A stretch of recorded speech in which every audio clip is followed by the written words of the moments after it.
Sí. Egunon, buenos días. Arrancamos un nuevo día del Zoom Bilbao con esta sesión sobre movilidad conectada y gestión inteligente. Permítame que de entrada me presente. Soy Judith Bataller, directora en Cataluña de Tech Friendly, una consultora, una ingeniería especializada en innovación urbana y desarrollo de proyectos Smart Cities. Proyectos como los que nuestros ponentes seguro nos van a contar hoy. Les voy a introducir. Pere Navarro, director general de tráfico del Ministerio del Interior. Julián Ferranz, director general adjunto de la Dirección General de ETS, la Red Ferroviaria Vasca. Sandra Weisel, cofundadora de Women in Mobility and Chief Marketing Office de SketGo. Y Luis Moreno, director general del Centro Tecnológico de Automoción de Galicia. Muchas gracias a todos vosotros por estar en esta sala con nosotros. Con todos ellos queremos analizar la movilidad conectada.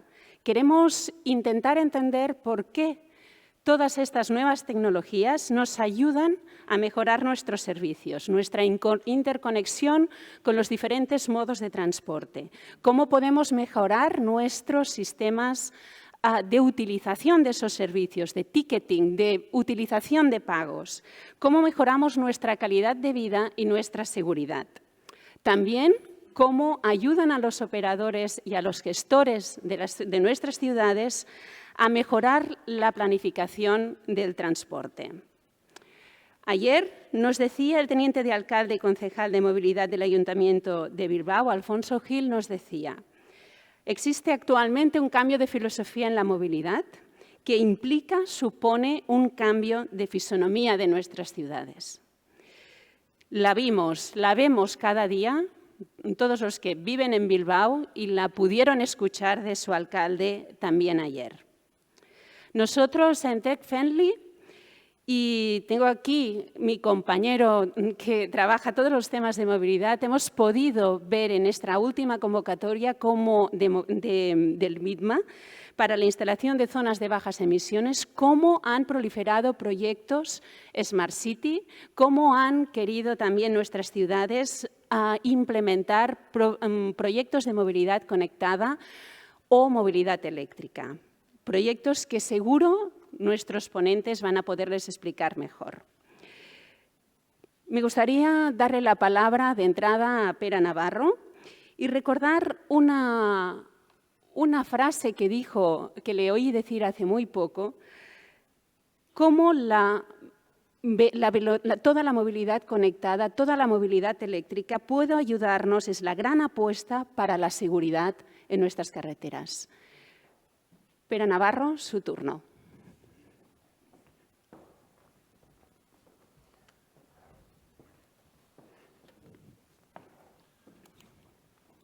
Buenos días a todos. Agradecer la amable invitación para participar en el evento, para compartir experiencias, buenas prácticas y conocimientos. Un gusto estar en Bilbao. Como dice mi amigo el concejal de movilidad de Bilbao, que la gente a Bilbao ya no viene a ver el Guggenheim, viene a ver la movilidad que tenemos en Bilbao. En fin, lo cual les da una cierta idea un poco del orgullo que sienten por los cambios de movilidad. Y también estar aquí en Vizcaya, lo explico. La semana pasada leía, hay un plan estratégico de seguridad hecho por el gobierno vasco. Ustedes entran, miran y verán que hay una clasificación, un ranking de seguridad vial. Vizcaya, en aquel es un documento oficial, es el número 1 del mundo. Detrás ya vienen Suecia, detrás ya viene Dinamarca, detrás ya vienen Países Bajos, con lo cual parece que aquel pesimismo crónico de nuestro país aquí no les afecta. El número 1 del mundo, con lo cual un gusto estar aquí para hablar un poco de movilidad conectada. 4 ideas les voy a trasladar. Primera, dicen que el siglo XXI es el siglo de las ciudades. Vale, pues la competitividad de las ciudades se juega en el terreno de la movilidad. Las que lo gestionen bien atraerán actividad económica y empleo y talento. Las que no van a quedar atrapadas en el ruido, la congestión y la contaminación. Esto para dar una idea de la importancia que tiene la movilidad en los ámbitos principal. Segundo, yo creo que si uno intenta hacer un esfuerzo para identificar algunos vectores que dibujan el futuro, a mí me los jóvenes que suben, que de alguna manera son el futuro. Primero, el cambio de la cultura de la propiedad por la cultura del uso. Esto se ve en la industria automóvil. Desde la DGT matriculamos 160.000 coches de renting ya cada año. Y estamos por debajo de la media europea, con lo cual todavía nos queda recorrido. Es decir, el cambio este es importante de paradigma de todo lo que suponía la propiedad a ir al cambio del uso. Los jóvenes lo saben. El otro sería que en su ADN llevan incorporado lo de compartir. Aquello que era una cosa, tal. Esto va de compartir, va de compartir y va de compartir. Diría también que los jóvenes suben con la cultura del medio ambiente y de la seguridad vial incorporada, pero con una diferencia con nosotros. No están dispuestos a negociarlo. Es medio ambiente sí o sí y seguridad sí o sí. Y por último, quizá apuntaría el teléfono móvil. En la DGT hablamos del tercer brazo que ha salido, donde de alguna manera se concentra todo lo que hace referencia a la movilidad conectada. A nivel cómo toca o puede afectar algunos elementos de la movilidad en nuestras ciudades. El primero, transporte público, sí o sí. No hay alternativa al transporte público, ¿de acuerdo? Es la apuesta decidida de todos en el transporte público. ¿Qué veremos? Sí, ya no vamos a ir al estanco ni al kiosco a comprar los billetes. El transporte público se pagará con la tarjeta de crédito y por contacto con el teléfono móvil, ¿de acuerdo? En Londres ya lo tienen, en Londres ya lo están aplicando. Claro, te ahorras todos los billetes, pero la información que te da sobre los usuarios tiene un valor significativo, con lo cual esto va por aquí. Hay un espacio probablemente entre el autobús y el taxi. Los autobuses de línea tienen una línea lija, ¿vale? El taxi, pues bueno, va, levanta. Queda un espacio por en medio. Probablemente veremos microbuses, 8 o 10 plazas, con un itinerario indicativo, pero la capacidad de irse adaptando en función de la demanda de los usuarios. Esto en Alemania están haciendo pruebas y les funciona. Y la tercera característica es el viaje multimodal. Me parece que Renfe ya está estudiando en su aplicación incorporar, para llegar desde el punto original al destino, incorporar todas las otras alternativas para este viaje multimodal. En las estaciones veremos importantes aparcamientos de coches, de motos, de bicicletas, de patinetes, para dar un poco sentido y eficiencia a estos viajes multimodales. 1. 2. Patinetes, bicicletas y desplazamientos a pie. Sobre las bicicletas solo les diré que si quieren ir a comprar una bicicleta ahora no la encontrarán, no hay stock, van a tener que esperar 3 meses, tal, con lo cual no hace falta que les diga nada más sobre lo que supone, lo que ha supuesto la pandemia para todo el mercado de las bicicletas. Patinete, es verdad que al principio pensábamos que era una moda pasajera. Con la pandemia se ha consolidado, se han incorporado al paisaje de nuestras ciudades, con lo cual va a haber que hacer un esfuerzo un poco para ordenarlos y para incorporarlos al paisaje de nuestras ciudades. Es verdad que te explican que la ventaja es el tamaño. Esto no es la bicicleta, con lo cual es mucho más fácil de llevar dentro del tren o de subir al despacho, pero que la impresión que tenemos es que han venido para quedarse, punto. Y cuando algún fabricante de automóviles, como SEAT, fabrica patinetes, vale la pena parar y pensar, oye, se supone que lo han estudiado, ¿de acuerdo? Desplazamientos a pie, yo creo que, en fin, cuando pase todo esto, al final vendrá el desplazamiento a pie. Todas las ciudades apostarán por los desplazamientos a pie y veremos, primero, cómo se quitan todo tipo de obstáculos en la calle. Segundo, cómo se aumenta el tiempo verde para los cruces de peatones. Tercero, cómo mejora la señalización. En fin, que esto tiene un cierto recorrido. Tercera reflexión. El gran protagonista de la movilidad en nuestras ciudades en el futuro: distribución urbana de mercancías, ¿vale? Es que con todo lo otro tenemos alternativas que vayan por aquí, que lo hagan, que no lo hagan, pero es que esto es actividad económica, esto es empleo, poca broma, y con esto no se juega, con lo cual va consolidándose. Todos queremos tener un supermercado debajo de casa. Sí, pero cada vez hay más productos y menos stock, porque el metro cuadrado en la gran ciudad tiene su valor, con lo cual todo esto se llama distribución de mercancías. Éramos pocos y llegó el boom del comercio electrónico. La patronal, recuerdo que la semana pasada me comentaba que para el Black Friday ellos esperan 50 millones de entregas de comercio electrónico alrededor del Black Friday. Con lo cual, quédense con la idea esta, el gran protagonista, el gran reto de la movilidad del futuro en nuestras ciudades es la distribución urbana de mercancías. ¿De acuerdo? Vale. Sobre conectado. Lo decía la presentadora, desde luego la DGT lo tenemos claro, que el gran salto adelante es el vehículo conectado. Vamos a ver si los explicar. En la carretera, en la infraestructura, tenemos tecnología. Tenemos cámaras, tenemos estaciones meteorológicas, tenemos contadores de vehículos y el vehículo va con todo de tecnología también. Pero no se hablaban. Entonces, el gran salto adelante es cuando la infraestructura va a hablar con el vehículo y el vehículo va a hablar con los otros vehículos. Con lo cual, esto va a ser yo creo, el gran salto adelante para seguridad vial. Sobre vehículo, a mí me gusta, cuando se habla del vehículo conectado, explicar caso práctico. No hacer una revolución, una gran reflexión, sino que en la DGT se apostó por el vehículo conectado, lo tenemos muy claro. Se creó la plataforma DGT 3.0, es la nube, es una plataforma blanca, neutra, en fin, a la que todo el mundo pueda acogerse. A partir de aquí se pretende recoger toda la información para pasarla a todo el sistema del vehículo conectado. Uno, incidencias. Encontrar cualquier incidencia de la que nos informa la Policía de Tráfico o de la que tenemos conocimiento por el sistema de cámaras a través del lince, lo incorporamos a la nube y lo bajamos a todo el sistema de vehículo conectado. Dos, la V16, que cada año tenemos algo más de 15 fallecidos por atropello al bajar del coche en las carreteras. No digo que todos sean por lo del triángulo, pero estamos buscándole alternativas al triángulo.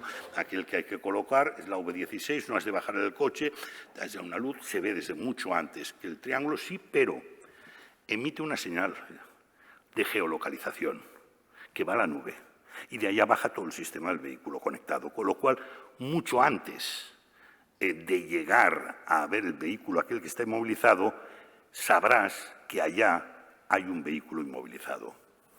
Otra en la que estamos trabajando, obras en carretera. Hay 4 o 5 fallecidos cada año por gente que trabaja en obras de conservación y mantenimiento en la carretera. Vale. Van a ir equipados con un chaleco. Este chaleco va a llevar una señal geolocalizada y cuando esté en la carretera nos enviará la señal a la nube. Y de la nube podremos bajarla a todo el sistema del vehículo conectado, Waze, Google Maps y todos los vehículos que estén. Lo tendrá en pantalla y les avisará. Oye, atención, cuidado, que haya mucho antes de que lo veas, hay una persona trabajando en la carretera. Otro ejemplo, pruebas deportivas. Las pruebas deportivas que se hacen en la carretera, que hasta ahora hay policía delante, detrás y demás, sí, van a llevar delante una baliza, geolocalización, detrás, al final una baliza, geolocalización, pues todo esto va a la nube de GT 3.0, baja el sistema de vehículo conectado y allá lo conocerán mucho antes de ver nada. El reto probablemente sea en estos momentos a ver este esfuerzo de imaginación que estamos haciendo para ir incorporando utilidades al sistema del vehículo conectado. Y por último, no sé si estoy dentro de tiempo. ¿Sí? Un minuto, bueno, una reflexión a todos. A ver, en este país tenemos unas de las mejores infraestructuras del mundo. Es decir, somos muy buenos en infraestructuras. En este país somos muy buenos en industria de la automoción, tenemos 17 plantas, y, en fin, el 10% del PIB, importantes datos para la exportación, somos buenos en industria de automoción. Somos muy buenos en componentes de automoción, o sea, probablemente seamos de lo mejor del mundo en componentes de automoción. Somos muy buenos también, me voy a decirlo, en seguridad vial. Ustedes miren el ranking de la Unión Europea del año pasado, de la Unión Europea, y verán que España está por delante de Francia y de Alemania. ¿Vale? Esto es un país latino, ¿eh? Estar delante de Francia y de Alemania con una larga tradición quiere decir muchas cosas. ¿Qué quiero decir? Que el reto en estos momentos es coger el tema de la movilidad conectada, arremangarnos, ponernos todos a ello, y ser muy buenos en movilidad conectada. Gracias. Gracias. Sí.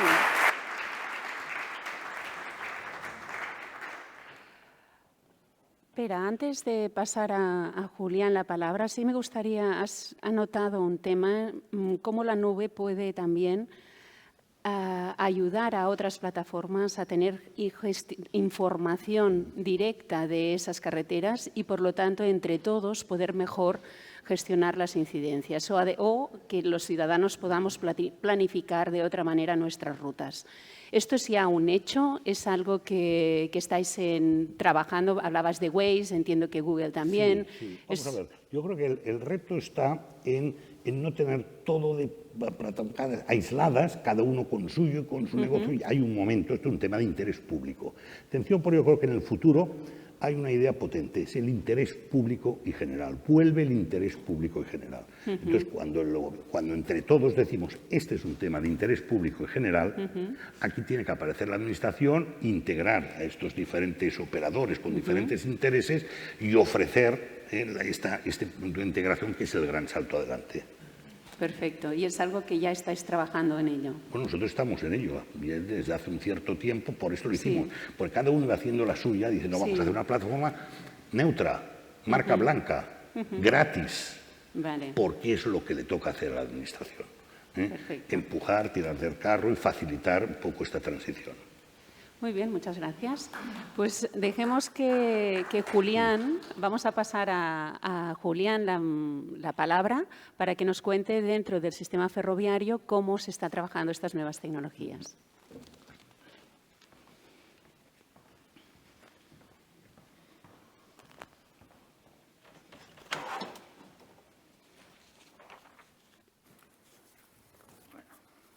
En algunos retos que se han planteado en la movilidad en este Congreso y en otros, como son la electrificación de transportes, automatización y todo eso, el ferrocarril ya había llegado, que se suele decir.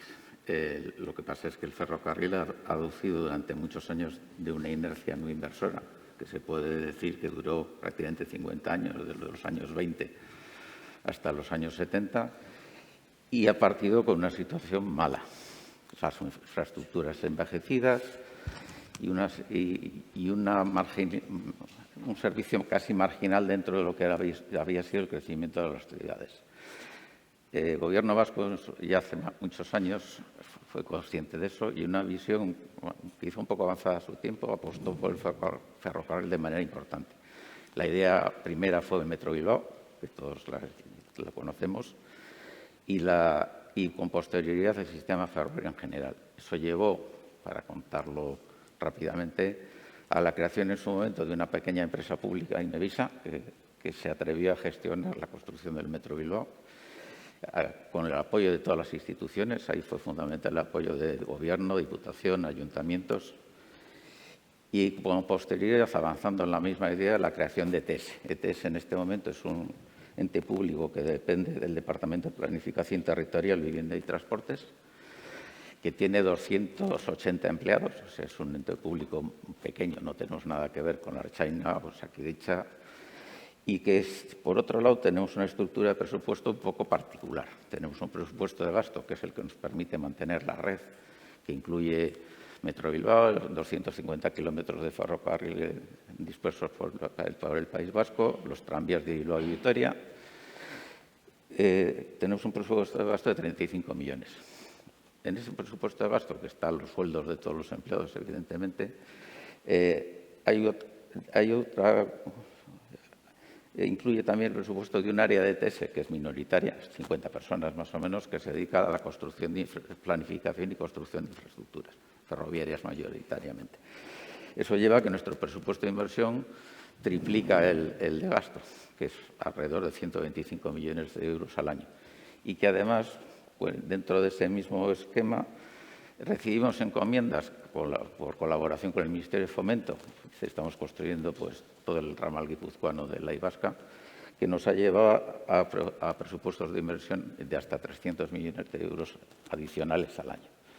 Entonces, los retos, vamos a decir, grandes, con el tiempo no nos asustan.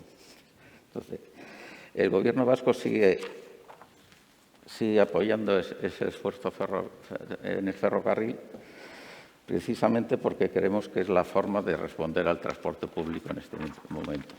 El conjunto de actuaciones que se han hecho hasta la fecha de hoy, en los últimos 30 años, ha permitido que el transporte público gane más de 110 millones de viajeros al año.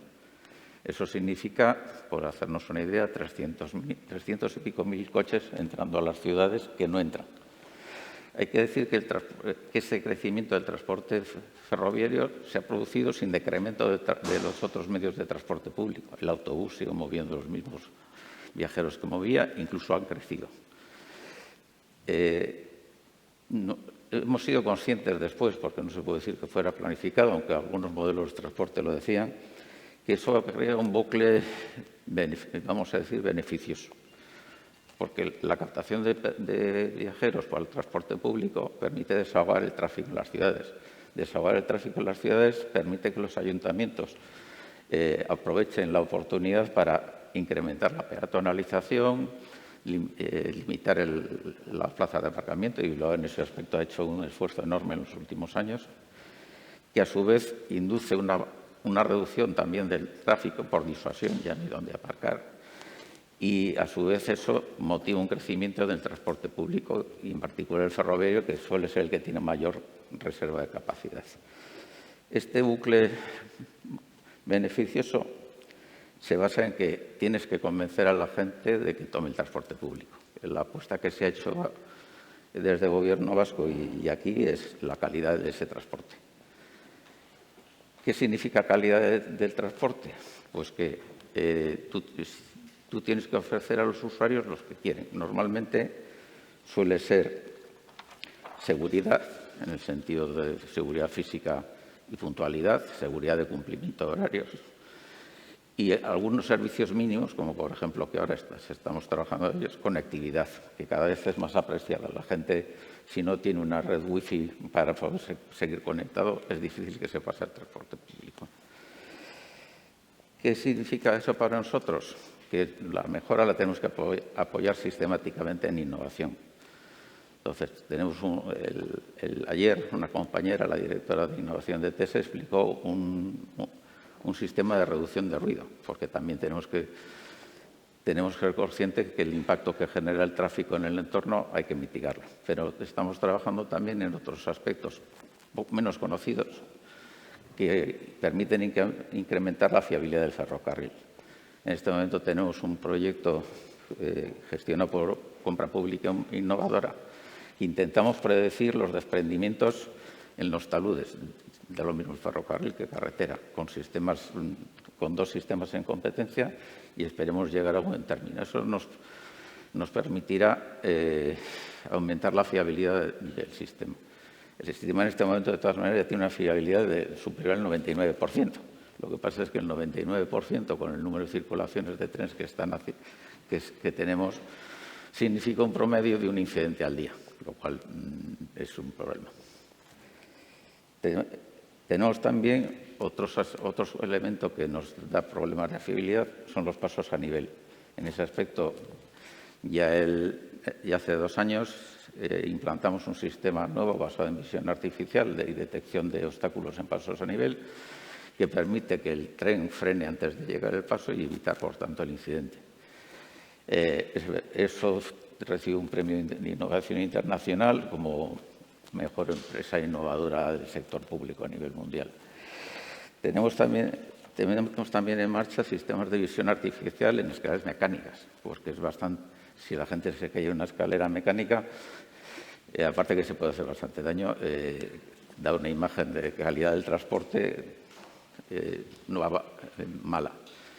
Tenemos cada estación que implementamos para metro de nuestra red puede tener hasta 30 y tantas cámaras, o sea, tenemos perfectamente controlado todos los esquinas.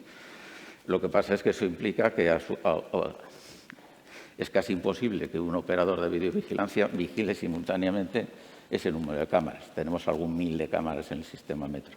Entonces, es importante implantar sistemas de reconocimiento de imágenes y detección de incidentes que sean automáticos, que a las personas de nuestro puesto de mando solo les solo les lleguen alarmas reales y con un porcentaje de fallo pequeño. Tenemos también, que es nuestro proyecto de innovación seguramente para el año 2022, que mejorar los sistemas predictivos de mantenimiento de la red. En este momento tenemos, como casi todas las administraciones ferroviarias, un vehículo auscultador, pero que ese vehículo auscultador pasa de promedio 3 veces al año por nuestra red. Hemos planteado que el objetivo sería instrumentalizar los trenes de viajeros que en este momento está circulando en la red. Eso nos permitiría pasar de 3 auscultaciones diarias a 1.500 auscultaciones, 3 auscultaciones al año a 1.500 auscultaciones al año, suponiendo que suele decir una pasada. ¿Qué permite eso? Poder recurrir a sistemáticas de Big Data para el análisis de esos datos y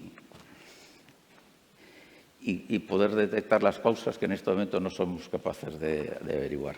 Finalmente, una mínima reflexión, que es por encargo del Gobierno vasco, ha empezado un proceso de planificación de los ferrocarriles. Con los años que llevamos haciendo la función, entendemos que ese proceso de planificación ferroviaria, aparte de conocer las necesidades de los usuarios, tenemos un problema que vamos a intentar resolver, es saber por qué los que no nos usan, por qué no nos usan.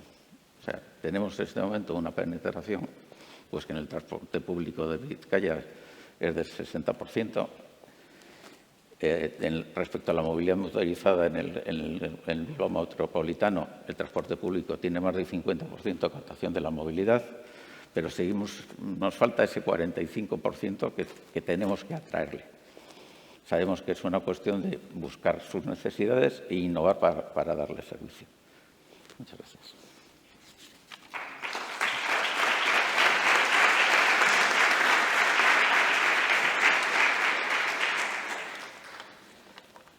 Julián, sí me gustaría, siéntese por favor, pero sí me gustaría algo que no ha comentado y es muy interesante, que nos explicara un poco cómo dentro de todos esos proyectos han contado también con la ciudadanía y explicara un poco ese proceso de participación que se creó para diseñar esa línea 4. Sí, eso fue, en este momento, el conocer qué opina la ciudadanía en general, un poco ligándolo con el último comentario que he hecho de por qué no nos usan. Es un objetivo que tenemos dentro de la nueva planificación ferroviaria. Hay que decir que el proceso de participación de Línea 4 por el tema de la pandemia fue muy accidentado, porque al final se ha extendido durante más de año y medio y hemos tenido que redefinir todos los contenidos para que la gente pudiera acceder con criterios. Se ha hecho con sistemas totalmente telemáticos. Creemos que, a pesar de las dificultades de la pandemia, se ha conseguido una participación alta. Hemos tenido más de 1.200 asistentes a la participación, cuando la suma de los barrios, de la población de los barrios afectados podrían ser entre 60.000, o sea, 1.200 es el porcentaje. Hemos tenido 250 propuestas, de las cuales muchas se han centrado en tema de billete único, como gran carencia que puede ofrecer el conjunto del transporte público para los usuarios. Esa carencia, en parte, ya está detectada por el Gobierno vasco. De hecho, Euskotren, que es, vamos a decir, la empresa pública hermana que tenemos que se dedica a mover los trenes, es pionera por haber integrado ya en su servicio las 3 tarjetas de transporte que están en los territorios, tanto VAR, MUGI o VARIC. De forma que en Euskotren se puede pagar en cualquiera de los sitios con cualquier tarjeta. ¿Nos queda mucho? Sí, porque ahora esas tarjetas solamente son tarjetas de descuento, no existe una tarifa única, pero quizás lo más significativo de participación es eso, porque también hemos descubierto que la parte menos positiva es que es difícil que la gente entienda las propuestas técnicas a fondo. O sea, hay que darles unas preguntas muy concretas, pero no suele ser posible que entiendan el fondo del asunto, ¿no? Bueno, parece ser que sí que alguien lo entiende porque yo creo que Sandra nos podrá explicar muy bien cómo funcionan estos Mobility as a Service that al final está intentando implementar también aquí. So Sandra, maybe you will explain to us how you... Entonces, Sandra, quizás nos puedes explicar cómo vosotros podéis adaptar los sistemas y cómo están funcionando por el mundo.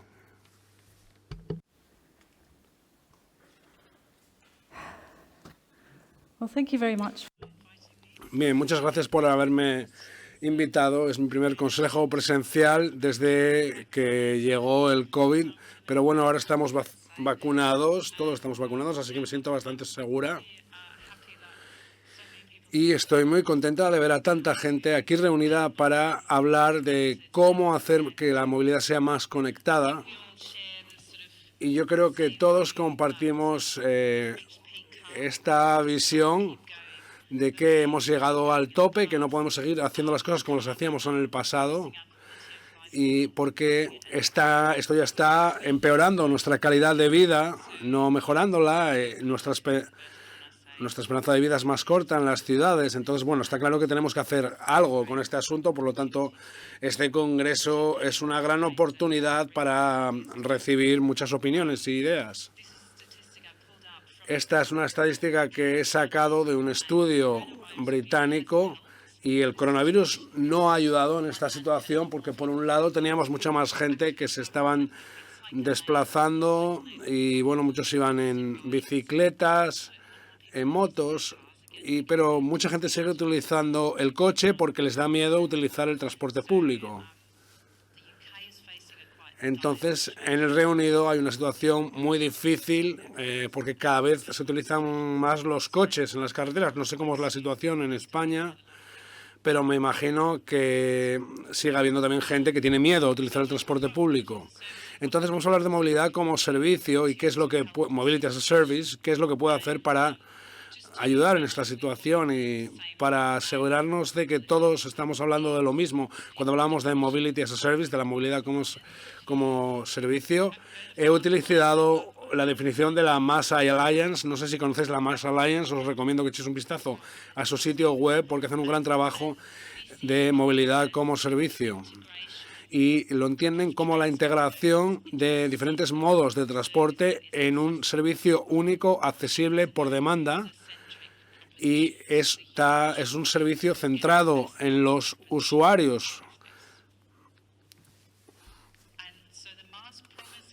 Entonces, la MAS promete lo que dice es que hay que sacar a los modos de transporte de sus silos aislados. El transporte está organizado en diferentes modos, o tomas el coche, o el tranvía, o el bus, o la bicicleta. Pero ellos lo que ven es que hay que integrarlo todo junto. Pero nosotros pensamos en cadenas de viajes, de desplazamientos. Entonces pensamos, ¿cómo podemos ayudar a esta persona de una manera que sea la adecuada para sus necesidades? Y yo creo que esto es lo mejor que hacemos, que personalizamos, que adaptamos el transporte a las necesidades individuales, porque todos somos diferentes, todos tenemos diferentes razones para utilizar el transporte, tenemos diferentes capacidades. Yo, por ejemplo, como mi manera de utilizar el transporte es diferente a otra persona que viaje con niños pequeños, a otra persona que lo utilice para ir al trabajo, otra persona que lo utilice para hacer la compra o que tiene una discapacidad. Es decir, hay diferentes casos y en la movilidad tenemos que integrar todos estos casos y ir adaptando los desplazamientos para cada persona. Bueno, y sabiendo que es muy cómodo el coche, nosotros queremos ofrecer otra opción que sea más cómoda que utilizar el vehículo propio. Y bueno, lo bueno de nuestro servicio es que podemos hacer que el transporte sea más verde, más sostenible. Podemos apoyar el transporte más activo, por ejemplo, con las bicicletas y dándoles conocimiento a la gente y una percepción de la seguridad si saben que van por carriles bici. de esta manera vamos a bajar el uso del vehículo individual, podemos tener un tipo de transporte más accesible, porque una vez que tengamos los datos le podemos decir a la gente que esta cadena de viaje es accesible para ti, pero esta otra opción no lo es. Podemos hacer buenas recomendaciones. Y también podemos hacer que el transporte sea más inclusivo, porque como hemos visto en recientes estudios, las mujeres se desplazan de una manera diferente a los hombres, hacen más cadenas de viajes, es decir, combinan más modos de transporte, siguen ocupándose de los niños o de los mayores a día de hoy, entonces esto afecta a cómo viajan. Muchas veces tienen que ir al médico, por lo tanto sus comportamientos de transporte, de viaje son diferentes. Y normalmente además tienen menos poder adquisitivo, así que utilizan el transporte de una manera muy diferente. Y también con Mobility as a Service intentamos incluir a todo el mundo y asegurarnos de que nuestra oferta de servicios funciona para personas que no solo van de un sitio A a un sitio B en su coche. También hay desafíos, hay dificultades. Por ejemplo, los modelos de negocio pueden ser muy complejos, porque tenemos muchos actores implicados que tienen que trabajar juntos, tienen que cooperar, y esto puede ser difícil, puede ser complejo. Y luego también tenemos que ver de dónde sale el beneficio, quién se lleva el beneficio en esta propuesta. Y luego también hay una situación de lo que llamamos jardines amurallados, es decir, la movilidad no puede existir si no tenemos los datos. Necesitamos que todo el mundo colabore y facilite datos. Cuantos más datos tengamos, mejores ofertas podemos hacer. Y os querría mostrar unos ejemplos para que veáis lo que es más en la práctica.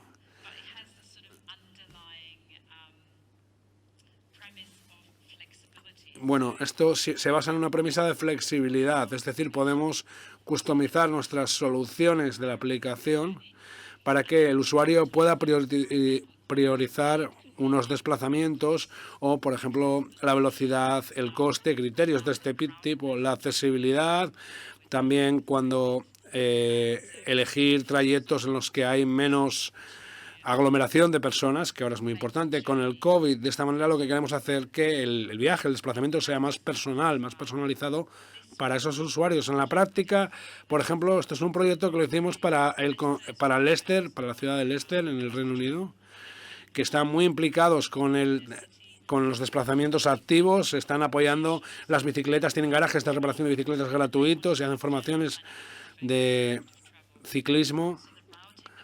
Entonces, las rutas que hacemos, que les damos a la gente, hacen unas recomendaciones y luego dan información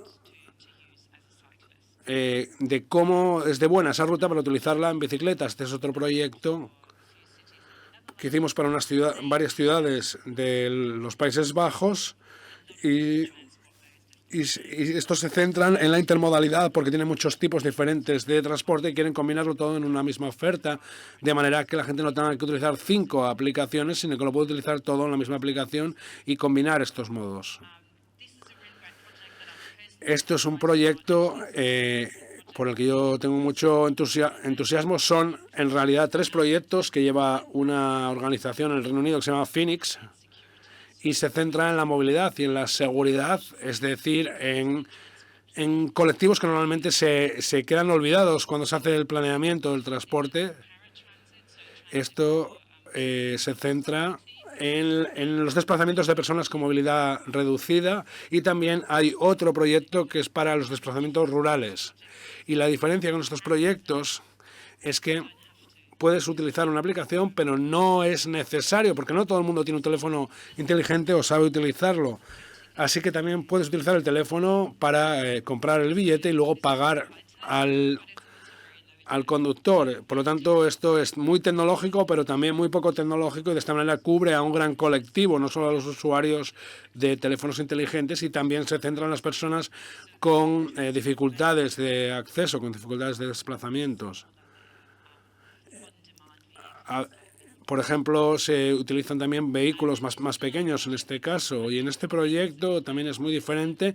Es un sistema cerrado también que hicimos para la Universidad de Queensland, donde ofrecimos una suscripción a los estudiantes y a los trabajadores de la universidad, de manera que pueden comprar un abono mensual y con él pueden utilizar todos los modos de transporte disponibles y es muy sencillo de utilizar. Este es otro proyecto que no lo hemos hecho nosotros, que esto lo ha hecho Meshentag, que es una organización asociada que se centra mucho en los análisis de comportamiento dentro de Mobility as a Service. Hicieron un proyecto en Münster que estaba relacionado con incentivar a las personas para que no utilizaran el coche.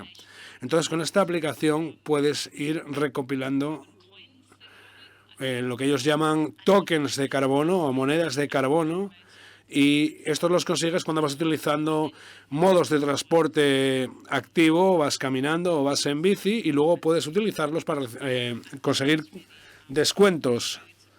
Y bueno, esto se ve que ha tenido mucho tirón en la ciudad de Münster. También con esta organización intentamos profundizar en el tema de cómo se puede incentivar a las personas y cómo medimos cómo funciona nuestra aplicación. Hicimos un documento sobre esto, un libro blanco, pero si alguien, no se ha publicado, pero si alguien lo quiere se lo puedo compartir. Y allí explican qué es lo que es necesario hacer, porque no solo tiene que ver con la tecnología que nosotros damos. Y como resumen, lo que necesitamos para que la movilidad como servicio sea una realidad, necesitamos colaboraciones público-privada, porque hemos visto que es la mejor opción, también datos abiertos, y tenemos que centrarnos en las opciones multimodales, continuas, activas y accesibles. Yo creo que la movilidad como servicio nos va a ayudar a fijar el sistema de transporte, pero esto es solo una herramienta de todas las que hay. Pero bueno, espero que se siga utilizando y que se siga mejorando. Muchas gracias.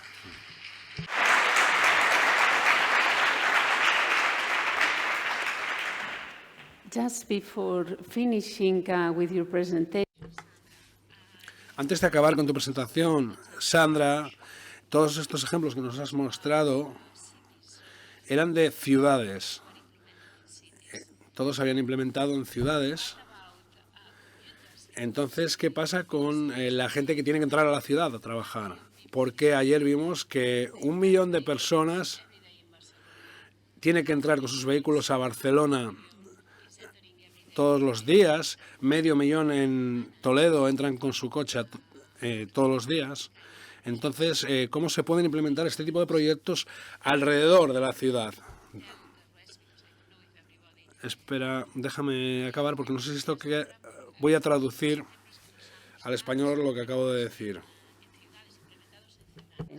Entonces, ayer pudimos escuchar cómo en Barcelona entran cada día 1 millón de vehículos por los llamados commuters, ¿no? Toda esta gente que llegamos a la ciudad. En Toledo hay 576.000 vehículos que entran. Entonces, ¿qué hacemos con todos esos ciudadanos de nuestras áreas metropolitanas que también tienen que poder desplazarse en la gran ciudad? That's a really interesting question. Bueno, es una pregunta muy interesante. Yo creo que cuando pensamos en las personas que tienen que entrar a la ciudad a trabajar, yo creo que el COVID nos ha ayudado, porque ahora ya las personas no tienen que ir todos los días a trabajar a la oficina, solo 2 o 3 días. Entonces está cambiando los hábitos del desplazamiento para entrar a la ciudad a trabajar, y los centros de las ciudades están cambiando porque ahora las oficinas ya no están en los centros de las ciudades, pueden estar más cerca de donde vivimos. De hecho, muchos de nosotros trabajamos en casa directamente.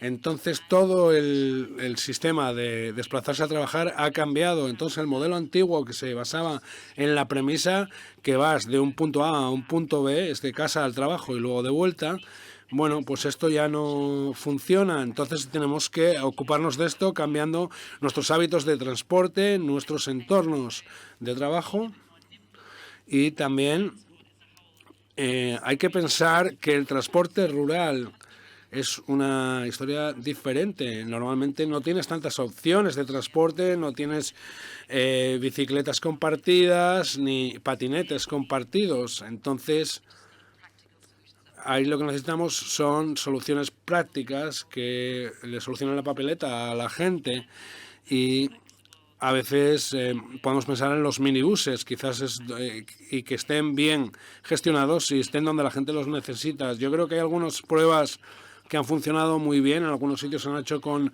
buses autónomos.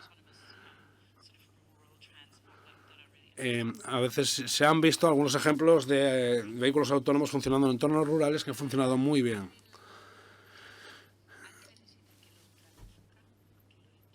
No, vale.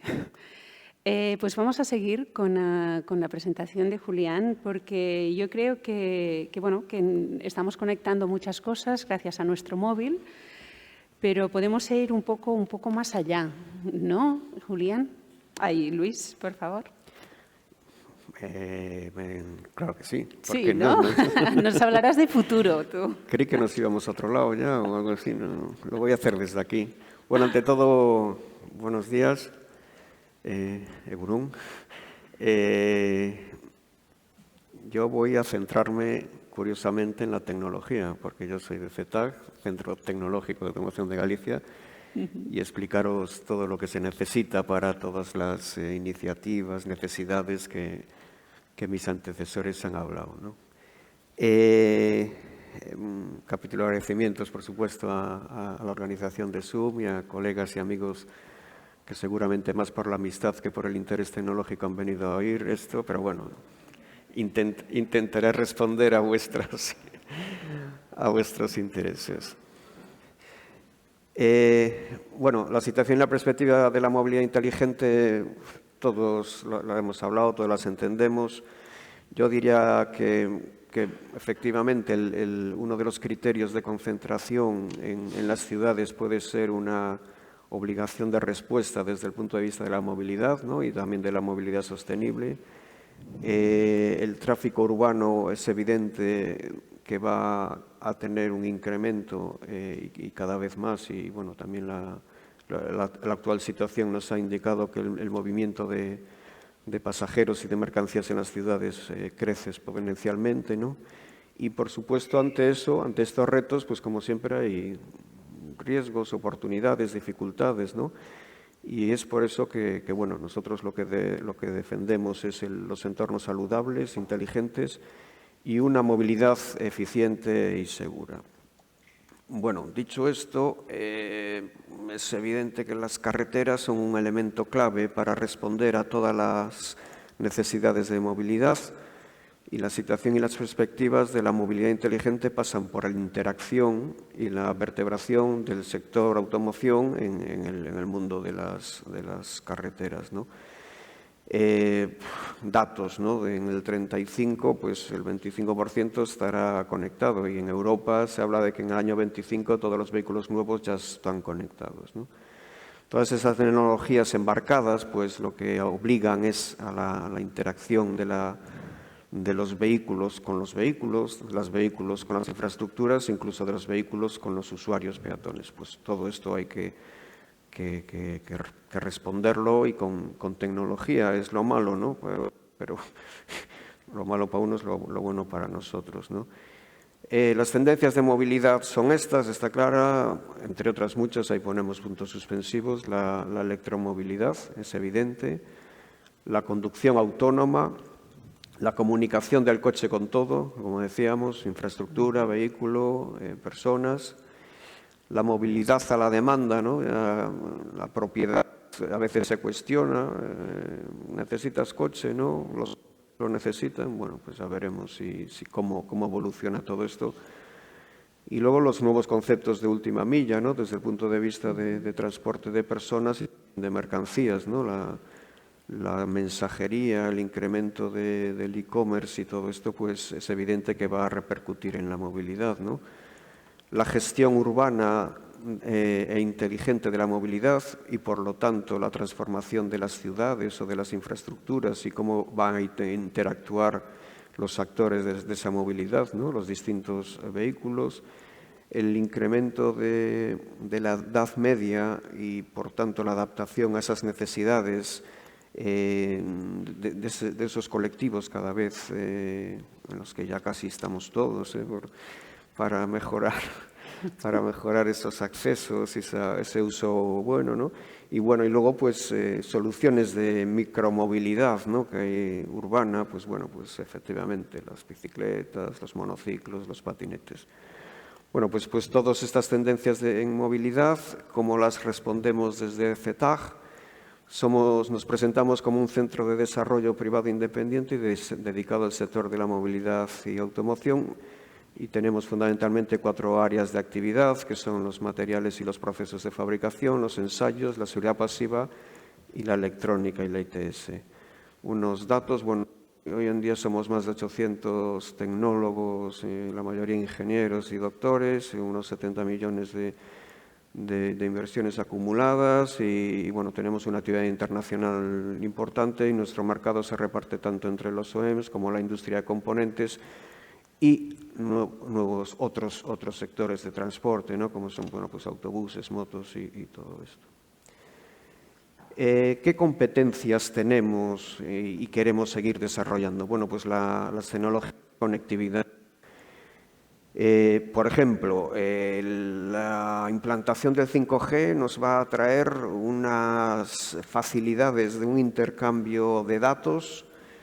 Los expertos hablan de 40.000 petabytes por día. Un petabyte es 10 a la 6 gigas, bueno, una barbaridad. Pero además de esa acumulación de datos, pues también los periodos de latencia, ¿no? Los periodos de latencia se acortan, eso nos va a permitir reaccionar muy rápidamente. Hemos desarrollado tecnologías de vehículo autónomo en el 2017. Llevamos un vehículo desde Porriño, que es donde estamos, al lado de Vigo, hasta Madrid. También las infraestructuras para el estudio de los vehículos eléctricos, ¿no? Desde el punto de vista de la tracción, la cadena de tracción, los sistemas de alimentación de energía diversos, ¿no? Fundamentalmente baterías, pero bueno, hay acumuladores, hay que hablar de la pila de hidrógeno, pues todo esto lo estamos estudiando. Y luego las infraestructuras ITS, ¿no? Que es donde debemos de involucrarnos en el desarrollo del automóvil, el desarrollo de la movilidad en las ciudades, ¿no? Soluciones de última milla, tanto de personas como de mercancías, ¿no? Y cada vez micro transportes de mercancías, servicios de APP. Los datos, como decíamos, en la nube, ¿no? La nube tiene que funcionar y tiene que estar operativa y no puede parar. Y, por supuesto, tiene que ser segura, ¿no? Aquí se abre un capítulo de ciberseguridad crítico y clave para que todo funcione. La inteligencia artificial, y, bueno, luego la simulación, ¿no? Cada vez más todos los procesos de desarrollo de producto industriales pues utilizan herramientas de simulación, ¿no? Prácticamente el 80% de un proceso de un producto final ya se hace casi virtualmente, ¿no?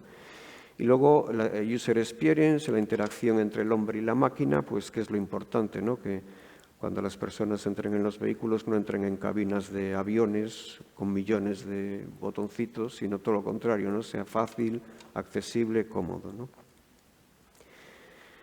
Un proyecto desde el punto de vista de interurbano, ¿no? Se llama C-Roads y es un proyecto europeo que lo que hemos es tenemos un corredor de casi 150 kilómetros con más de 120 unidades de conectividad y, bueno, lo que hemos hecho es analizar qué es lo que pasa en esas carreteras con vehículos de prueba, ¿no? Desde el punto de vista, hemos monitorizado la ciudad de Vigo en distintos vehículos de uso públicos. Y bueno, lo que nos hemos centrado es en la utilización de los sistemas ITS G5, que era un estándar previo de automoción, finalmente se ha adaptado el G5 y bueno, pues nos ha permitido instalar en vehículos pues esa conectividad con la infraestructura, ¿no? Es verdad que todos estos servicios los podemos hacer gracias a la colaboración de la DGT, que nos facilita y nos permite utilizar y bueno, pues los servicios en carretera, los avisos, las notificaciones de riesgos. Aquí tenemos datos, bueno, fundamentalmente es por dónde está la situación del tráfico, cómo el tráfico podemos acceder y con vías azules poder actuar rápidamente en los vehículos. Esto es un caso que se desarrolló en la ciudad de Vigo, cómo se conecta con los distintos elementos de gestión del tráfico. Tenemos otro proyecto que ya poniendo el foco en las ciudades, ¿no? Es cómo la conectividad va a funcionar, pues soluciones de valet parking. Cada vez más los vehículos, bueno, pues aparcarán solos, ¿no? Solos entre comillas, y eso lo que nos permitirá es tener una eficiencia mucho mayor de las infraestructuras de aparcamiento y de las infraestructuras de parking. Y luego también dentro de las propias ciudades, ¿no? Bueno, esto de lo que se trata este experimento, este test, es de que nosotros somos capaces de dejar un vehículo en un sitio, le damos la instrucción de que vaya a aparcamiento, nos olvidamos y luego el proceso al revés, ¿no? O sea, lo llamamos desde el móvil simplemente y el coche pues viene a buscarnos, ¿no? Como digo, los ahorros de tiempo y los ahorros de organización y incluso de consumos están basados en la conectividad, son formas seguras, ¿no? Y claro, todo esto lo que nos permite es, pues bueno, estar basándonos en unas tecnologías de conectividad que en este caso no son en el exterior, como veis son en circuitos cerrados. Y luego, pues bueno, pues también hemos hecho experiencias en entornos difíciles, como es en ciudades con otros vehículos, ya de conducción autónoma. La conducción autónoma es segura, como veis aquí detecta peatones y bueno, pues esto fue un experimento que dentro de Autopilot, un proyecto europeo, pues hicimos en el centro de la ciudad de Vigo, en la Gran Vía. Y bueno, y ya por último, pues propuestas propias de CETAG, pues tenemos una SATEL autónoma, tenemos una SATEL que hemos desarrollado solo nosotros, la hemos desarrollado con la industria de componentes que tenemos alrededor y con otras industrias. Y bueno, pues son propuestas que se pueden hacer desde España, ¿no? Esto es un demostrador de todas nuestras competencias, porque al final lo que hace es integrar todas las tecnologías, radar, lidar, detección de peatones, 5G, conectados con las infraestructuras urbanas y bueno, pues es un nivel 5 de autonomía. Y yo no quería decir nada más, simplemente que, como dijo el director general, y como lo dice él, yo no lo digo, somos muy buenos fabricando coches, somos muy buenos, tenemos una industria de componentes muy buena. Yo lo ratifico, por supuesto, y porque sobre todo además son con la gente que trabajamos y hacemos proyectos, pero además también tenemos un ecosistema de conocimiento en España que tenemos que aprovechar para responder a los retos de los vehículos y de la movilidad eléctrica, autónoma, conectada. Pues tenemos que aprovechar entre todos pues, esas capacidades para poder atraer cada vez más proyectos a España, convenciendo a las multinacionales que tienen sus centros de desarrollo que los hagan aquí. Y no solo eso, porque eso ancla industria y ancla sector y también pues, defiende ante otras áreas, ¿no? Yo diría que los retos están ahí, que por diversos motivos ahora es el momento y España el lugar. Y nada, gracias y eskerrik asko. Gracias.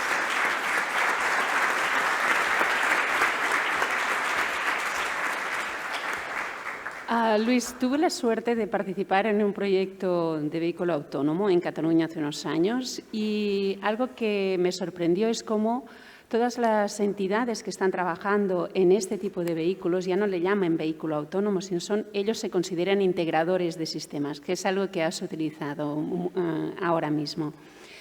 Algo que también has comentado y es muy interesante que nos cuentes quizá un poco más con algún ejemplo es esa colaboración que pides de todo el ecosistema y la colaboración público-privada que también apuntaba Pere, que era tan importante. Nos contaba ayer el Ayuntamiento de Zaragoza, su concejala de movilidad, cómo existe ya un proyecto en donde distintas comunidades están trabajando para llevar el coche autónomo o estos vehículos integrados, de sistemas integrados a nuestras carreteras. ¿Puedes, por favor, contarnos un poco cómo es ese proyecto? Bueno, pues efectivamente es un proyecto PERTE-BEC, en el que hay la colaboración de las entidades públicas desde el punto de vista de comunidades autónomas, desde el punto de vista de administraciones del Estado como en esas comunidades, como son las zonas francas de Barcelona y Vigo, y como son los ayuntamientos, ¿no? Además de todo esto, también tenemos la participación de INCIBE desde el punto de vista horizontal de ciberseguridad, ¿no? Y, como no, la DGT, ¿no? La DGT se ha incorporado desde el punto de vista de infraestructuras, de utilización y todo esto. Y todo esto coordinado desde el Ministerio de Industria y Comercio y liderado por la Dirección General de Industria. Y, bueno, efectivamente, de lo que se trata es de tener en España un ecosistema que pueda responder a las necesidades del vehículo conectado que van a venir, ¿no? Ahí tenemos que integrar el mundo TIC, el mundo teleco, ¿no? En este caso, este proyecto tiene un papel relevante Celnex, ¿no? Y tenemos que integrar el sector automoción y el área de conocimiento de automoción, ¿no? Y tenemos que integrar también la validación, ¿no? El probar las cosas, ¿no? Un vehículo normal hoy en día, antes de salir a la carretera, más o menos hace 1 millón de kilómetros, más o menos. Los expertos estiman que para que un vehículo autónomo pudiese estar en las carreteras tendría que hacer 100 millones de kilómetros previamente, claro. Y esto hay que hacerlos en entornos cerrados, seguros, que se pueda validar perfectamente, ¿no? Todas esas necesidades de validación y de ensayos, pues bueno, es un poco de lo que se trata este proyecto que estamos ahí intentando llevar a buen puerto. Muchas gracias. Entonces, ¿esos pilotos se van a hacer en Aragón, en Galicia, en...? Sí, perdona, las comunidades autónomas efectivamente son Valencia, Cataluña, Aragón, Castilla y León y Galicia. Perfecto. Es un proyecto abierto, que se pueden incorporar muchas más comunidades y muchas administraciones públicas y, bueno, vamos mejorando poco a poco, ¿no? Muy bien. Pera, yo a veces te he oído decir que el vehículo autónomo lo veías, pero como a unos años vista. Viendo todas estas alianzas que se están creando, ¿sigues con esa idea? ¿Crees que vamos a poder adelantar? Vamos a ver. El vehículo autónomo, si van a la Universidad Autónoma de Madrid, Alsace tiene un servicio de vehículo autónomo, ¿eh? Es un microbús como el que salía aquí, que va desde la estación de ferrocarril y pasa por las distintas facultades, ¿eh? Está todo balizado, está todo muy claro y funciona, ¿eh? Funciona perfectamente. En la Autónoma de Barcelona lo van a hacer. Yo veo el vehículo autónomo pues por una zona portuaria haciendo sus desplazamientos, lo veo por un gran polígono industrial, por estos sitios que tú puedes prepararlos. Yo lo que decía es que a corto plazo, en la ciudad, desde luego, no lo vemos. Desde la Dirección General de Tráfico no lo vemos. Lo digo para no crear grandes expectativas. Yo creo que el reto que tenemos ahora con el conectado y sobre todo con el autónomo es, como diría, crear un país atractivo, un país comprometido, friendly, atractivo para todas las pruebas, el experimento de todo lo que se está produciendo, este cambio para el vehículo autónomo y demás.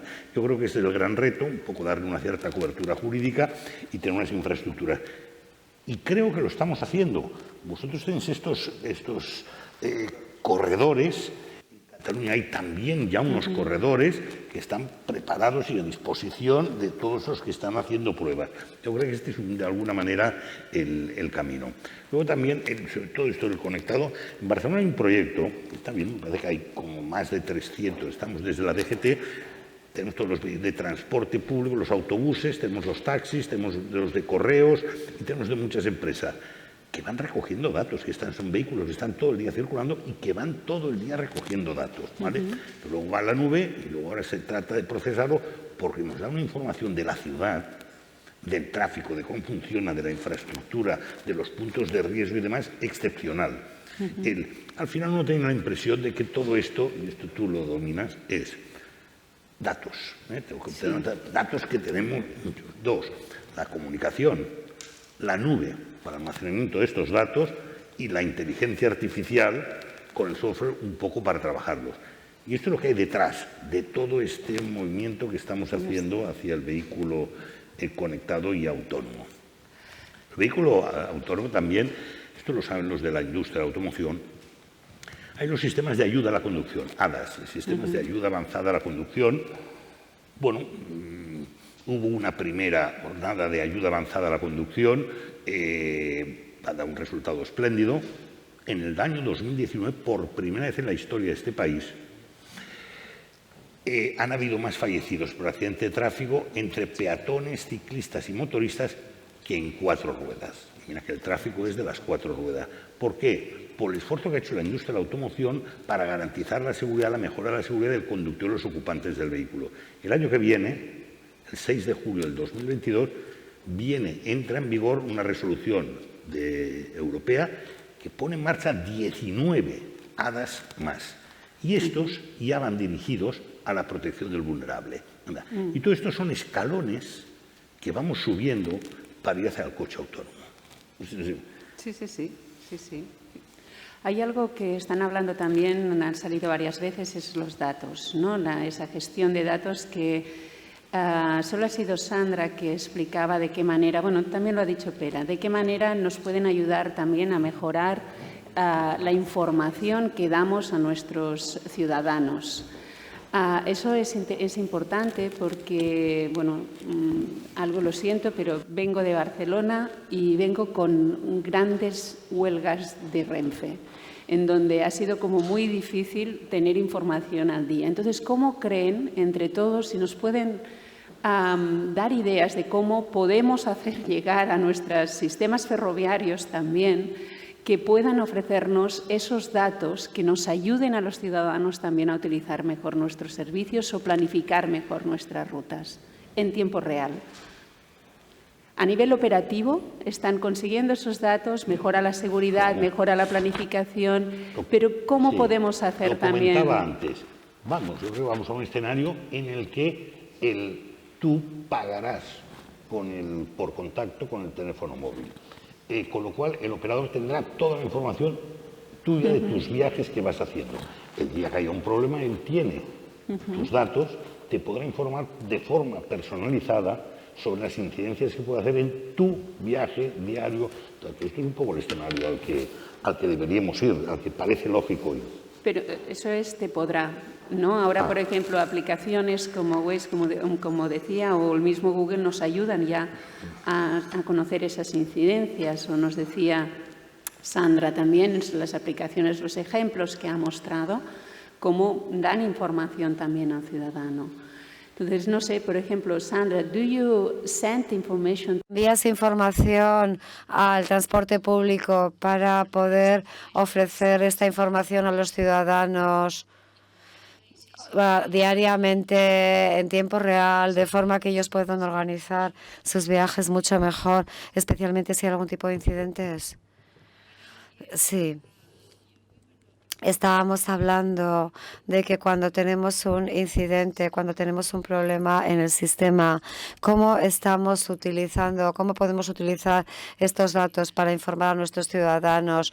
Normalmente, en tu tipo de aplicación nos estás explicando que ellos ofrecen esta información, pero luego eso también tiene que estar compartida con el transporte público de forma que ellos puedan ofrecer estos datos también a los ciudadanos y que pueden utilizar todo tipo de plataformas para informarse. Por lo tanto, ya estáis haciendo esto, ya estáis compartiendo estos datos con el transporte público para que ellos puedan informar ampliamente a nuestros ciudadanos.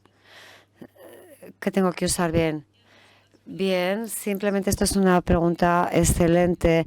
Nosotros, como plataforma de servicio de movilidad, consumimos los datos. Por lo tanto, nosotros consumimos los datos que obtenemos de las autoridades de transporte públicas. Por lo tanto, la gestión de incidentes tiene que ir a través de las autoridades de tránsito público y ellos también proporcionarán estos datos abiertos y la solución que podemos utilizar. Pero realmente los incidentes resultan muy interesantes y también también tendríamos quizás que definir lo que es un incidente, porque igual no hay incidentes solamente en las carreteras, sino hay cosas muy simples, como por ejemplo un ascensor que no funciona en una estación de tren, y en una persona realmente con movilidad reducida puede que ya no pueda utilizar el transporte, sobre todo una persona en una silla de ruedas. Así que también tenemos ejemplos en los que podemos recabar estos datos de las autoridades públicas de transporte, y lo que podemos hacer es informar. Puedes utilizar esta plataforma o no tienes acceso aquí, pero puedes utilizar esta otra modalidad de transporte o este tren. Es decir, todavía ellos van a poder hacer su viaje en tiempo real gracias a nuestra aplicación. Bien, ese es un buen ejemplo realmente. Se está poniendo en marcha. O sea, ¿cómo se utiliza esos datos también para poder informar a los ciudadanos?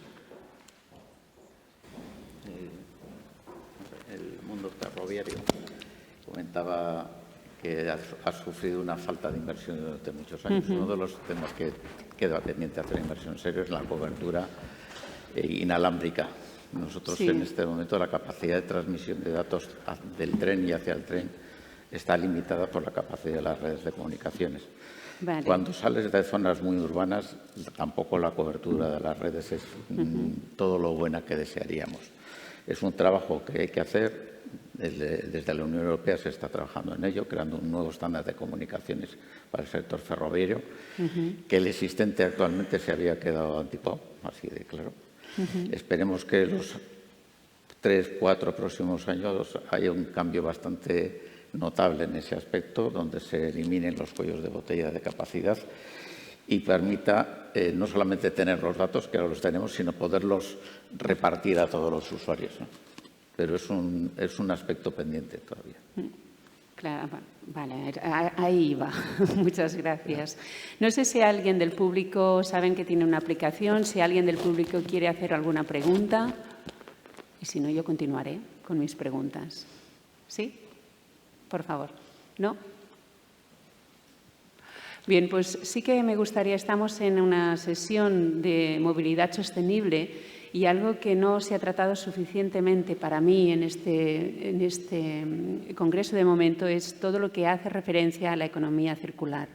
Entonces, apuntabas, Luis, cómo vosotros estáis trabajando, por ejemplo, en todo lo que es movilidad eléctrica, también en mejorar la vida útil de los vehículos, de las baterías, y cómo reutilizarla, quizá. ¿Puedes contarnos? Efectivamente,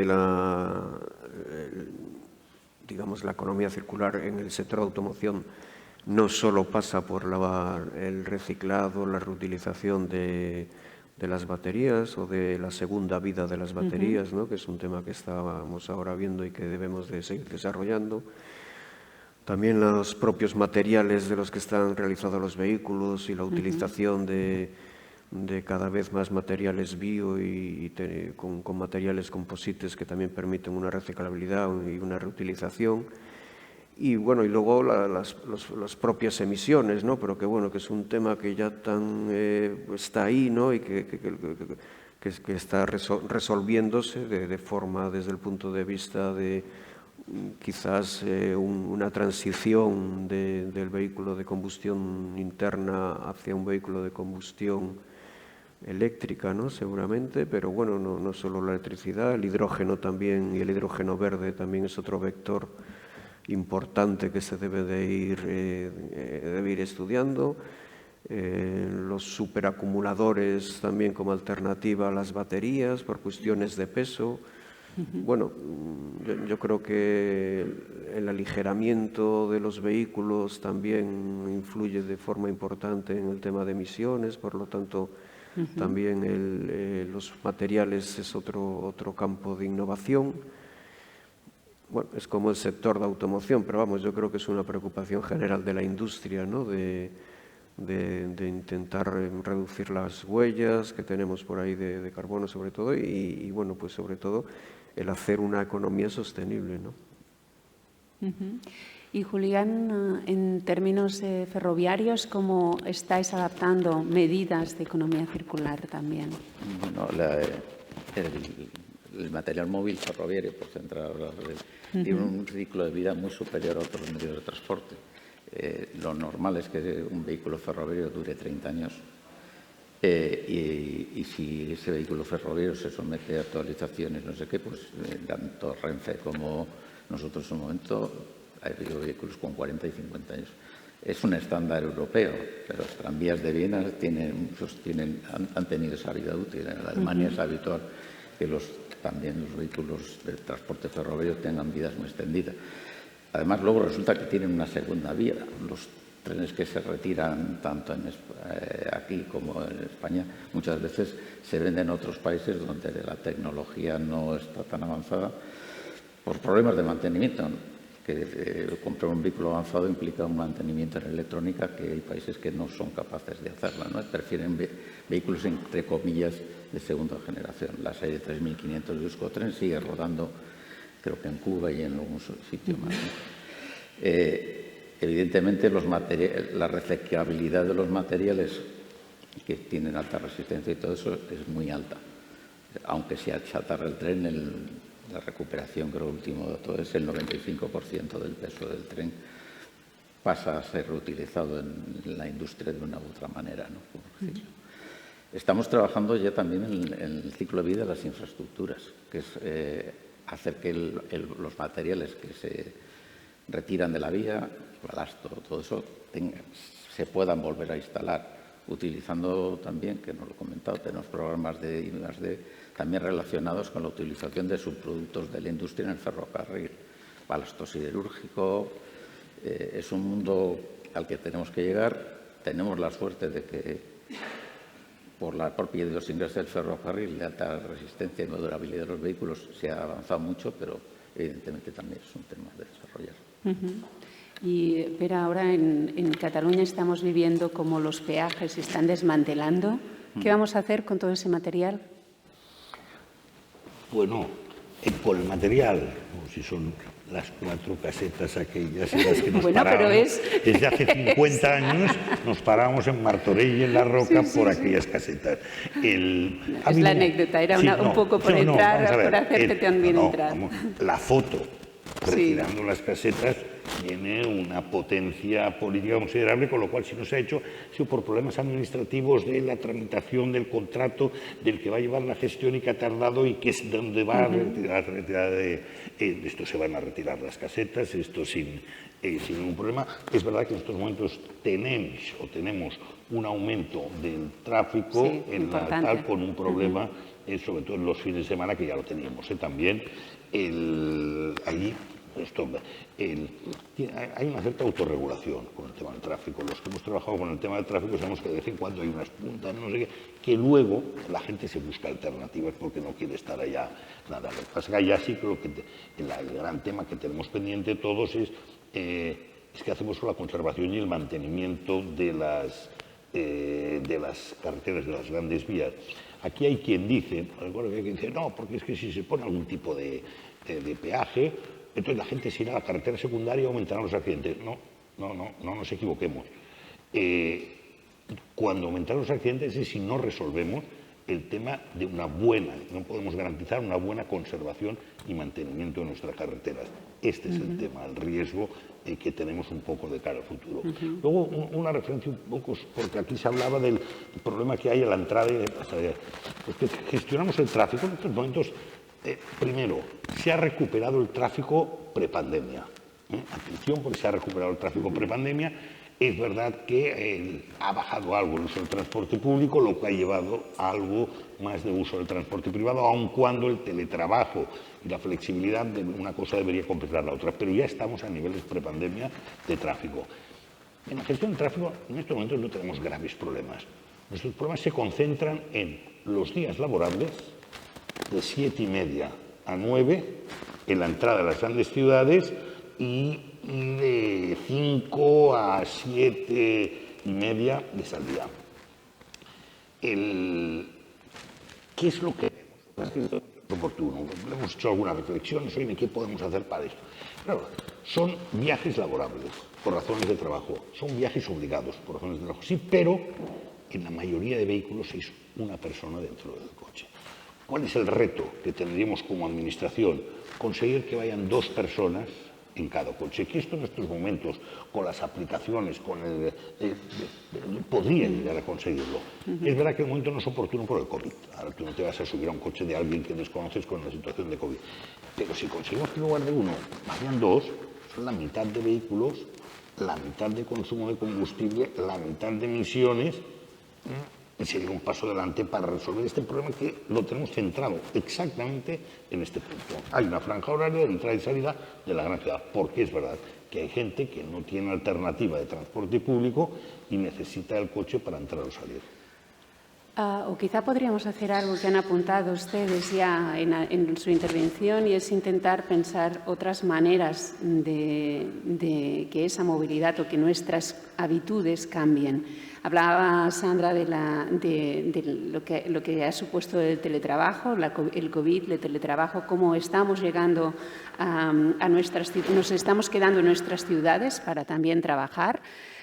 Hablabas también Pera, de cómo los jóvenes están trabajando cada vez más, o piensan, su filosofía es cada vez más sostenible, cada vez más dando valor a otros temas que no son el trabajo, trabajo, trabajo. Entonces, no sé si entre todos podríamos también cambiar esa mentalidad, esa manera de trabajar, de vivir, de ir un poco más allá en nuestras políticas, ir un poco más allá en nuestra manera de ofrecer servicios también, más adaptados y ajustados, como decía Sandra.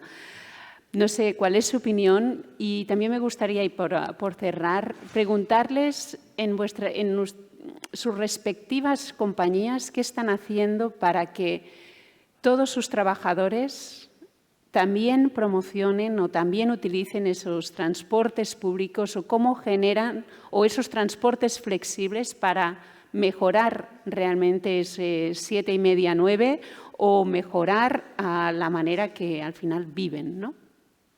¿Qué están haciendo para potenciar ese uso de transporte público, de nuevas modalidades de transporte, para que sea sostenible entre todos? En nuestro caso promovemos efectivamente el uso de autobuses, ¿no? Autobuses incluso puestos por nosotros, pero claro, yo creo que lo que hay que intentar más en lo que dices tú, ¿no? de los vehículos, de los jóvenes, ¿no? De las nuevas personas, ¿no? Buscar el arraigo que puedan tener o necesidad de tener vehículo, ¿no? propio. Cuando no lo tengan, qué soluciones le vamos a dar y si esas soluciones están adaptadas, ¿no? En nuestro caso, bueno, estamos a las afueras de una gran ciudad y entiendo que es mucho más fácil, ¿no? Seguramente en ciudades, dentro de las ciudades puede ser más complicación. Ahora mismo también tenemos que ver que ha bajado ese transporte de personas con nuevos conceptos de teletrabajo, que también está afectando, y también podríamos ver cómo se podrían adaptar esas soluciones. Pero para mí, sobre todo, lo que sí es muy interesante es que es una pregunta más orientada a la parte pública, ¿no? Yo creo que tienen que ver cómo nos organizamos, ¿no? con esas necesidades. Bueno, no, tiene una respuesta es muy concreta, es promover los planes de movilidad de empresa. Esto Francia va por delante de nosotros. Y entonces las empresas que en su día empezaron a hacer planes de seguridad vial, ahora lo que están haciendo son planes de movilidad de empresa. Encuesta, ¿cómo se desplazan todos mis trabajadores? Vale, a partir de la encuesta tengo los datos, voy a promover todo, premiar o promover, incentivar todo lo que vaya el transporte público, voy a dar todo tipo de facilidades, vamos, al que vaya en bicicleta, no te digo, sí, voy a restringir el aparcamiento de los coches solo a aquellos que realmente no tengan ninguna alternativa. Es decir, hay todo un amplio abanico de medidas y algunas incentivadas para la movilidad de la empresa, porque le interesa a la empresa, pero es que le interesa. Insisto, Francia es el país que mejor ha trabajado todos los temas estos de planes de movilidad al trabajo.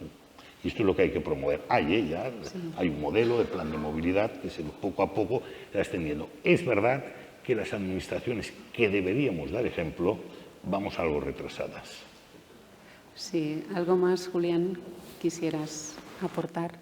Sí, bueno, a nivel de empresa, precisamente porque somos los que mantenemos y construimos la infraestructura, Bien, o no hay infraestructura de transporte público cuando lo estamos construyendo, o estamos en una franja de trabajo fuera de la que el transporte público está vigente, ¿no? Sí promovemos e intentamos promover que esa hora punta que comentaba se extienda. De hecho, se está extendiendo. Nosotros, las estadísticas que tenemos es que se está trasladando, entre comillas, la punta de tarde a nivel de transporte público ferroviario ya no existe. Eso se consigue mantener una frecuencia alta y la gente aprovecha para hacer otros usos, lo que indirectamente conseguimos dispersar esa punta de tarde. Y por la mañana lo crítico son los planes de empresa.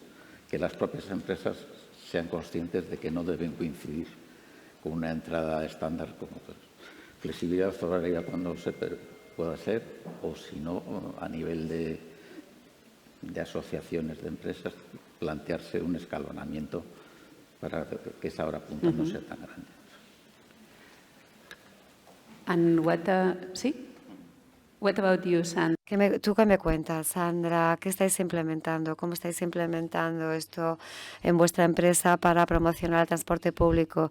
Nosotros siempre hemos estado trabajando a nivel remoto, así que este horario ha estado funcionando durante los 10 días porque tenemos un pequeño equipo, pero que está en Australia, Argentina, Vietnam, Europa, y también tenemos unas pequeñas oficinas compartidas en Argentina y en Sydney, pero la gente no acude a ellas todos los días, así que siempre hemos trabajado en remoto, la gente no tiene que venir en la oficina, lo cual hace que todo sea un entorno de trabajo muy flexible, muy inclusivo, no hace falta utilizar el coche, no hace falta trabajar cuando estás llevando a los niños al colegio, y si no también el transporte, sí, ese es un problema. Intentamos también promocionar el transporte público, pero por ejemplo en Argentina me dicen la gente que trabaja allí que no tienen una red de transporte público suficiente o decente. Muy bien, vemos entonces, o ya veis. Distinta ya de trabajar en estas plataformas.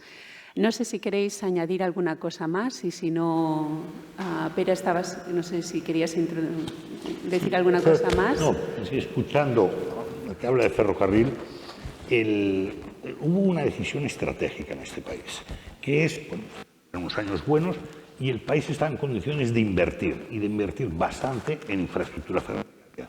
Entonces se abrió un debate, yo lo viví ¿qué invertimos? ¿En cercanías o en tren de alta velocidad? Gente, nos decíamos, oye, cercanías son más de 100 millones de viajes cada año, y el AVE pues, nos traerá 5 millones o 6 millones de AVE. Ganó el AVE por toda su vistosidad. No, haremos una estación en la Sagrera, esto cambiará todo el barrio. No tengo claro que acertásemos, porque uno, insisto, era todo el tema de la movilidad laboral. Todos estos problemas que tenemos en 3 áreas por falta de infraestructura ferroviaria. Tuvimos una oportunidad de hacer frente, pero un poco lo nuevo, lo vistoso, se nos llevó por delante aquella oportunidad para arreglar todo el tema de cercanías. Que se necesita en todas las comunidades, lo tenemos claro. Optamos por la AVE todos. Pero si entramos, más bonito, era más espectacular. Sí, ya. Se inauguraba, en fin, lucía más. Pero si entramos en esto no acabamos. Y entonces yo creo que van a ser todos que nos van a preguntar y tenemos que acabar. Entonces, yo les doy las gracias por haber venido. Sí que quiero resumir un poco todo lo que ha pasado con 4 o 5 hashtags que he detectado. Uno, clarísimamente, ese cambio de filosofía que estamos viendo que está pasando y que poco a poco va a implementarse. La micromovilidad, la distribución urbana de mercancías son retos de nuestras ciudades que tendremos que solucionar, que tendremos que atacar. Interesante, vuelve ese interés público, pero con alianzas, lo hemos visto claro, que teníamos que trabajar con todo el ecosistema que está, con todo el sector. Y algo que me ha gustado mucho de Sandra, nos decía, ya no tenemos que trabajar estamos en silos, trabajamos como en silos dentro de la movilidad, y en cambio lo que tenemos que empezar a pensar es en el trip chain, ¿no? en toda la cadena modal y todo lo que en cualquier momento puedan necesitar nuestros ciudadanos.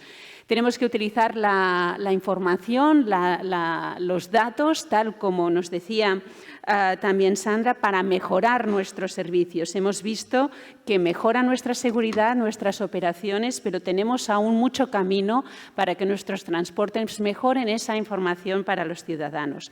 También hemos visto cómo cuando hacemos las cosas ayudados por la ciudadanía y esos procesos de participación te dan ideas de lo que quieren y de lo que realmente va a ser interesante implementar. Y los Mobility as a Service que nos están empezando a arrancar en nuestras ciudades también serán necesarios, pero para ello necesitamos mejorar también la conectividad. Y eso es lo que creo que hasta ahora hemos trabajado, hemos implementado, hemos comentado y espero que a partir de ahora todos en sus empresas vayan a montar un plan de movilidad para que todos a partir de ahora trabajemos y promocionemos entre todos esa movilidad sostenible, conectada e inteligente. Muchas gracias por estar aquí.